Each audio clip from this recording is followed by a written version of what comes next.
Dikisahkan, pada suatu hari, rembulan bersinar menerangi malam. Namun, kala itu tidak hanya 1 bulan yang bersinar, melainkan 3 bulan kembar yang menerangi malam itu. Hal tersebut merupakan mimpi dari Sri Susunan Pakubuwono keempat ketika beliau memimpin Keraton Surakarta di Ningrat pada awal abad ke-19. Apa hubungan mimpi sang penguasa Keraton Surakarta dengan sejarah Desa Cemani? Sejarah suatu daerah tentu tidak terlepas dari peninggalan maupun bangunan sejarah di dalamnya. Salah satunya adalah makam keturunan Pakubuwono keempat yang terletak di Jalan Kademangan Cemani.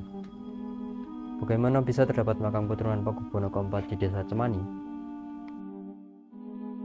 Masih pada awal abad ke-19, cerita ini bermula ketika sang raja tiba-tiba bermimpi melihat 3 bulan kembar bersinar menerangi malam, di mana arti dari mimpi tersebut adalah ketiga putra dari Pakubuwono keempat kelak akan naik tata menjadi raja.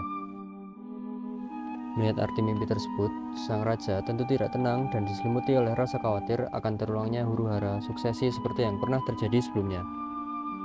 Beliau sangat tidak tenang jika suatu saat Keraton Surakarta akan pecah menjadi 3 jika arti dari mimpi tersebut benar adanya. Di tengah rasa kekhawatiran tersebut, akhirnya sang raja memutuskan untuk membangun pesanggrahan atau peristirahatan di Desa Cemani. Pesanggrahan tersebut digunakan untuk menenangkan diri dan berdoa agar kekhawatiran atas arti dari mimpi tersebut tidak terjadi.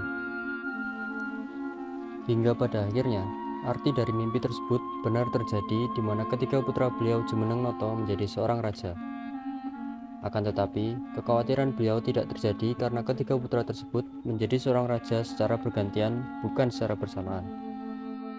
Ketiga putra beliau yaitu Raden Mas Sugandi yang bergelar Pakubuwono kelima, lalu Raden Mas Maliki Solikin yang bergelar Pakubuwono ke-7, dan Raden Mas Kusen yang bergelar Pakubuwono ke-8. Pesanggrahan yang terletak di Jalan Kademangan tersebut masih ada hingga sekarang, namun telah beralih fungsi menjadi area pemakaman dari keturunan Pakubuwono keempat. Meskipun pesanggrahan tersebut terletak di Desa Cemani, namun tempat tersebut telah dikenal masyarakat setempat hingga menjadi cikal bakal nama dari desa sanggrahan yang tidak jauh dari sana. Selain itu, nama Jalan Kademangan yang menjadi tempat pesanggrahan tersebut juga memiliki arti penting di dalamnya. Nama tersebut dikenal karena menjadi tempat tinggal seorang Ki Demang Wongsorejo, yaitu lurah pertama yang ada di Desa Cemani. Cerita mengenai Ki Demang tersebut juga menjadi pelengkap terakhir akan sejarah Desa Cemani. Bagaimana cerita lengkapnya? Terus ikuti reels ini.